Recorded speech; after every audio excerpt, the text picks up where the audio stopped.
Donc on n'effectue pas la conversion du GetKey vers le nom de la lettre. Et on fait de même ici. G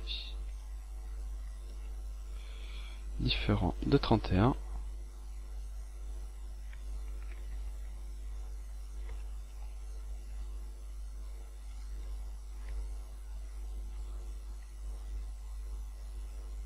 Alors là, on va se retrouver un autre problème parce qu'en fait j'appuie sur X pour lancer le programme et du coup le programme s'arrête parce que j'appuie, ça va trop vite. Donc on va juste mettre une petite boucle de ralentissement au début. Voilà, tac, 300. Next. Voici. Donc ça va laisser le temps de programme de s'exécuter et que je relâche la touche. Voilà, j'appuie, je fais Totoyo, j'appuie sur Exe et c'est validé. Donc maintenant que nous avons fait la fonction de validation, nous allons faire la fonction de suppression des données, lettre par lettre, pour pouvoir permettre à l'utilisateur de corriger son pseudo s'il ne sait pas l'écrire comme un grand garçon.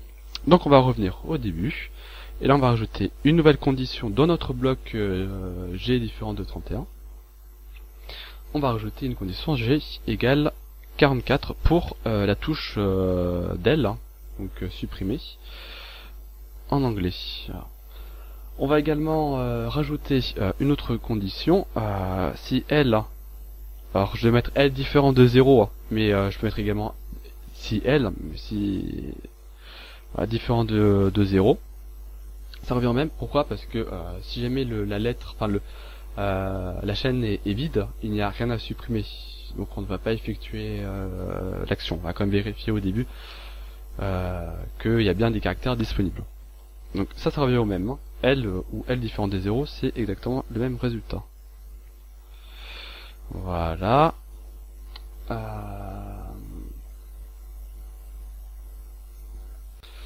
Donc tout d'abord on va supprimer, on va indiquer qu'on va perdre, on va réduire d'un caractère notre chaîne, et on va utiliser la fonction str left qui va nous permettre de récupérer une partie des caractères moins la dernière. Enfin, on va toute la chaîne moins le dernier caractère. Voilà. Et donc on va la remplacer par str1. On va bien sûr ne pas oublier de supprimer visuellement le dernier caractère à l'affichage. Voilà. Et voici. Ensuite, pour éviter tout bug, on va rajouter ici un petit z égale 0. Enfin, z vaut 0. Pour ensuite, pour être certain que quand on arrivera à cette ligne, il n'y ait pas d'erreur d'interprétation au niveau du pour le getKey, enfin pour la valeur z. D'ailleurs, on va éviter, on va pas mettre on va mettre, je pense, un else à ce niveau-là, sinon, et donc là, voilà, parce que même si on fait un delete, il aurait fait la conversion de la chaîne vers le il aurait converti la valeur du getKey, hein. C'est pas ce qu'on recherche.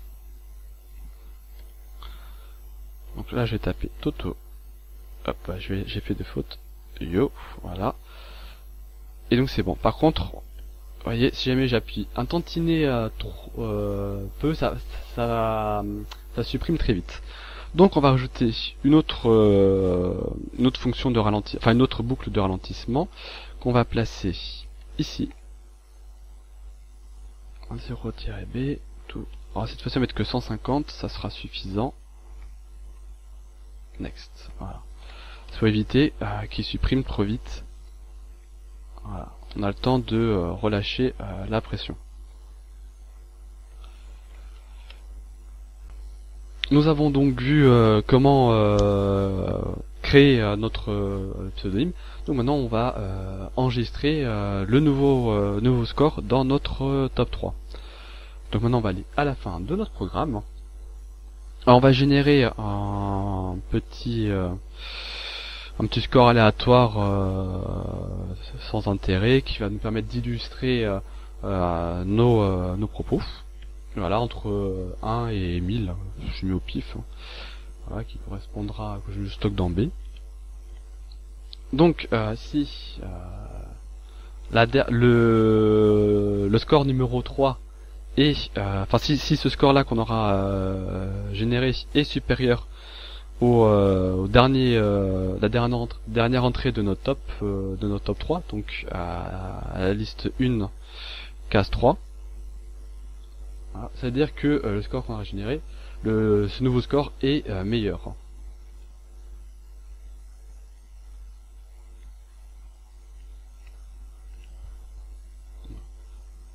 Voilà. Donc maintenant nous allons convertir notre chaîne de caractères str1 en une valeur qu'on va pouvoir stocker dans cette liste. Donc cette fois-ci on utilisera le programme txt to int d'AlphaConvert. Donc convertissons, enfin transférons la valeur de la str1 dans la str6. Voilà. Appelons le programme txt to int. Voilà. Alors avant d'effectuer, on va récupérer à quelle case correspondait ce top 3, enfin cette entrée à la liste 2. Comme ça on va pouvoir changer les valeurs des deux côtés, puisque ça bouge comme je vous ai montré au début. Donc pour ça, on va récupérer la partie la partie décimale de la liste 1, 3. On va stocker dans C et on va multiplier par 10 pour avoir une valeur entière. Voilà, c'est parce que frac va renvoyer obligatoirement une valeur, la valeur décimale, hein, donc A virgule. Voilà. On va stocker cette nouvelle cette valeur, donc B correspond à notre high score et 0,1 fois C va correspondre à notre petit marqueur. Liste 1, 2 C, et je pense pas que ça soit... Si C, c'est bien ça. Voici. Maintenant que ça a été le nouveau high score a été entré, on va faire un petit tri de liste. Donc vous allez dans le catalogue en faisant Shift 4, vous appuyez sur S et on va chercher sort qui est pas loin, sorte des listes 1 que voici.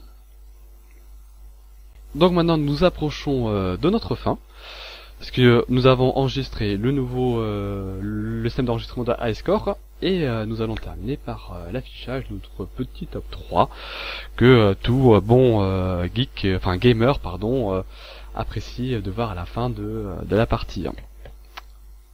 Donc on va effacer l'écran précédent, l'écran texte, pour laisser place à notre top 3. Une petite boucle fort à la faire. D'ailleurs je vais mettre en B. Je suis pas proche de j'ai mis par réflexe, d'habitude je mets B. Alors ensuite liste 1 B. Donc on va tout d'abord afficher le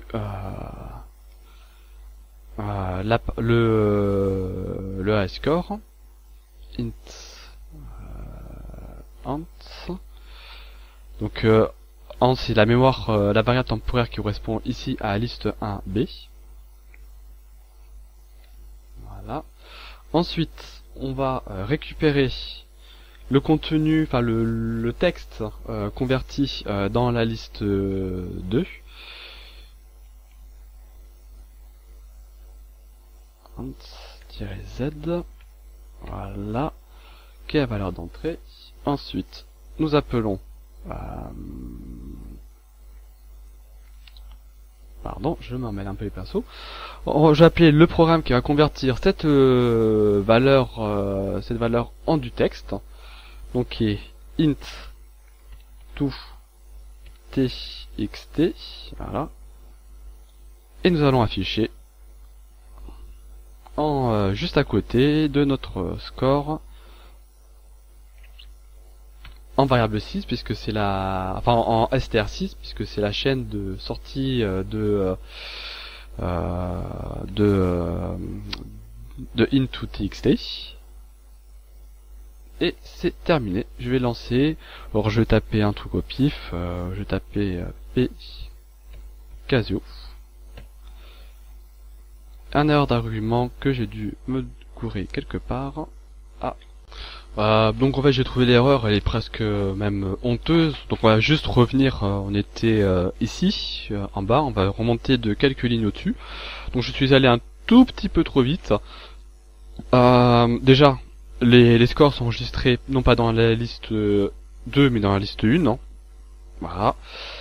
Et ensuite le nom, le pseudonyme en valeur numérique est stocké dans la liste 2. Voilà, tout simplement. D'où l'erreur. Donc, hop, si je tape Totoyo, restez là pour mon debug. Voilà, je tapais Skyline, qui est le pseudonyme de mon frère.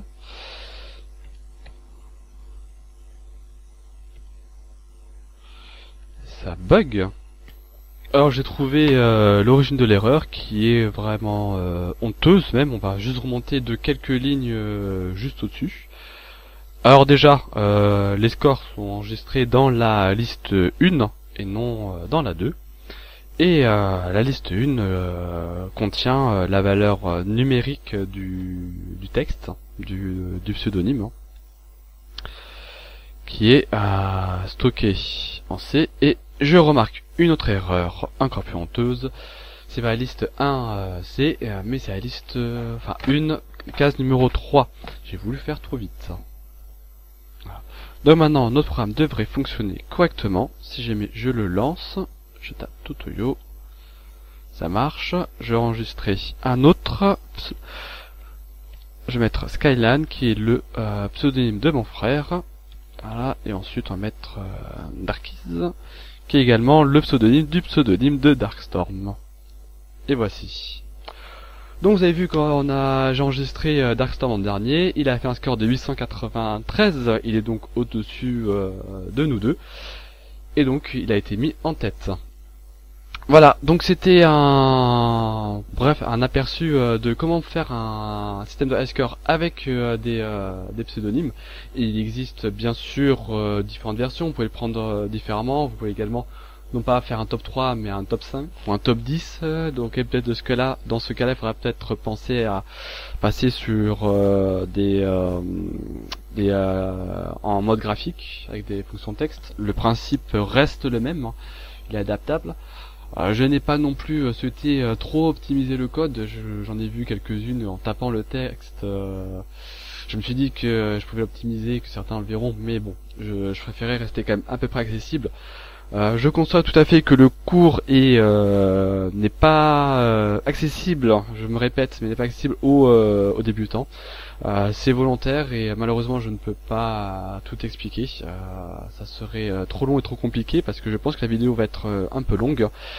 Et voilà. Et en même temps j'avais aussi envie de me faire plaisir avec quelque chose d'un peu plus complexe. Pourquoi en fait aussi j'ai fait cette vidéo, c'est tout simplement parce que j'ai vu un membre poser la question de savoir comment on faisait. Et ça m'a donné envie de le faire. Voilà, j'espère que le son sera un peu meilleur. Je vais essayer de faire des petits traitements pour rehausser la voix, également après l'enregistrement rehausser le volume sonore, sans que les bruits de fond se fassent entendre. Voilà, bah écoutez, je vous dis à très bientôt pour d'autres tutoriels que j'espère prochainement. Et j'espère vous revoir sur Planet Casio.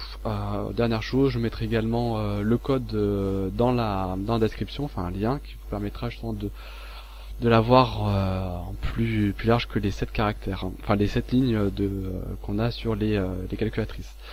Voilà, bah écoutez, je vous dis à bientôt et passez une bonne journée, puis bonne programmation et ciao ciao.